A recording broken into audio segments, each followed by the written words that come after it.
آپ کو معلوم ہے قرآن میں 2 دفعہ کہا گیا ہے یوم یفر المرء من اخیہ وامہ وابیہ وصاحبتہ وبنیہ، جس دن بھاگے گا انسان اپنے بھائی سے بھی اور اپنی ماں سے بھی اور اپنے باپ سے بھی اور اپنی بیوی سے بھی اور اپنی اولاد سے بھی۔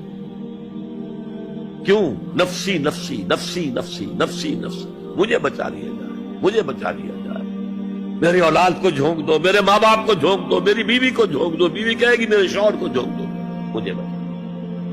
یہی نفسی نفسی دنیا میں رہے آپ کی، مجھے اپنے آپ کو بچانا ہے سب سے پہلے، اور پھر مجھے اپنے سب سے پہلے آل اولاد کو بچانا ہے۔ یا ایھا الذین آمنوا قوا انفسکم واہلیکم نارا، اے ایمان والو بچاؤ اپنے آپ کو اور اپنے اہل و عیال کو آگ سے۔ یہ کام جو ہے آپ کریں اور سمجھ